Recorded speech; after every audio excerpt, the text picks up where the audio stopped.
لیکن حضرت حسین کا ماتم، لا تقولوا لمن یقتل فی سبیل اللہ، جو لوگ اللہ کی راہ میں قتل کر دیے جائیں تم ان کو مردہ نہ کہو، وہ زندہ ہیں، بل احیاء، وہ زندہ ہیں، ولکن لا تشعرون، لیکن تمہیں شعور نہیں ہے۔ شہیدوں کا ماتم نہیں ہوتا ہے، شہید زندہ ہوتا ہے جو اللہ کی راہ میں قتل کر دیے جائے، صرف فرق اتنا ہے کہ اس کی زندگی کا شعور ہمیں نہیں ہے، وہ کیسے زندہ ہے یہ شعور ہمیں نہیں ہے، بس ہمیں ایمان لانا ہے کہ شہید زندہ ہے، لیکن اس کی زندگی پر تبصرہ نہیں کرنا ہے۔ حضرت جبرائیل نبی اکرم کے پاس آتے تھے وحی لے کر،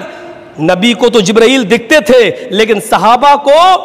جبرائیل نہیں دکھتے تھے، لیکن صحابہ کا ایمان تھا کہ جبرائیل آتے ہیں، جبرائیل جاتے ہیں، نبی دیکھتے ہیں، جبرائیل ہیں، ہمیں نہیں دکھتے ہیں۔ ایسی ایمان ہمارا ہونا چاہیے۔ شہید زندہ ہیں، کہاں کیسے یہ ہمیں نہیں معلوم، ہماری نظریں ہماری نگاہوں میں اتنی طاقت نہیں ہے کہ ہم شہیدوں کی زندگی کا تبصرہ کر سکیں اور دیکھ سکیں۔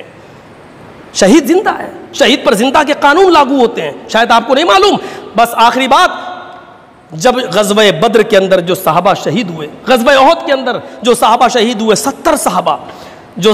صحابہ شہید ہوئے، تو اللہ کے نبی صلی اللہ علیہ وسلم نے ان صحابہ کو دفن کرتے وقت جو حکم دیا تھا وہ حکم ہمیں بتا رہا ہے شہیدوں کی زندگی کیا ہوتی ہے۔ آپ نے فرمایا صحابیوں یہ 70 صحابہ دفن کیے جائیں گے، وَأَمَرَ بِدَفْنِهِمْ فی دمائہم، لوگوں ان صحابیوں کو تم دفن کرو جیسا جس کے جسم پر جو خون لگا ہوا ہے اس کو انہی کے خون میں دفن کرو، دھولا نہیں جائے گا، خون کو دھولا نہیں جائے گا، کپڑے جیسے جن کپڑوں میں خون لگا ہے ان کو دفن کرو، یہ بخاری کی حدیث ہے، ان کو ان کے کپڑوں کے اندر دفن کرو، اسی خون کے اندر دفن کرو۔ صحابہ ایسا ہی کر رہے ہیں، پھر اللہ کے نبی حکم دیتے ہیں وَلَمْ يُغَسَّلُوا، ان کو غسل نہیں دیا جائے گا، بغیر غسل دیے ہوئے ان کو دفن کرو۔ صحابہ کرام ابھی دفن کرنے میں کچھ پس و پیش کر رہے ہیں، ایسی کیسے دفن کر دیں، ابھی ان کی نماز جنازہ پڑھی جائے گی، بغیر جنازے کی نماز کے کیسے دفن کر دیں؟ نبی اکرم نے صحابہ کی نظروں کو پہچان لیا تو فرمایا وَلَمْ يُصَلُّوا عَلَيْهِمْ، نماز جنازہ کا انتظار نہ کرو، ان کو بغیر جنازے کے دفن کیا جائے گا، اس لیے کہ نماز جنازہ میت کی ہوتی ہے، مردے کی ہوتی ہے، اور شہید مردہ نہیں ہے، اس لیے ان کی جنازے کی نماز نہیں پڑھی جائے گی، ان کو ایسے ہی دفن کر دو،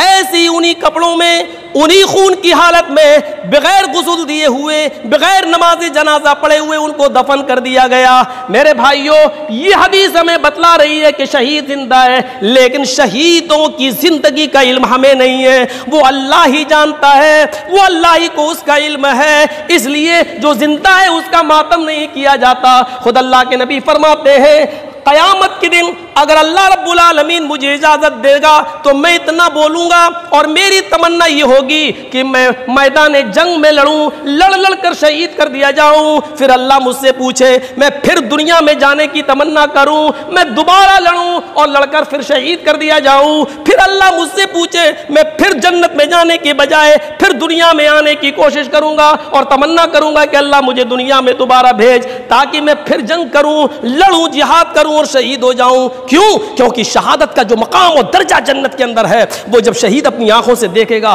تو بار بار دنیا میں آنے کی تمنا کرے گا، لیکن دنیا میں بھیجا نہیں جائے گا۔ کیوں؟ کیونکہ وہ جو روح میرے پاس آ جاتی ہے وہ واپس دنیا میں نہیں جاتی، لیکن شہید زندہ ہے اور زندہ اور جاوید کا ماتم نہیں کیا جاتا ہے۔ میرے بھائیوں ذرا غور کرو، جو نبی بار بار دنیا میں آنے کی تمنا کریں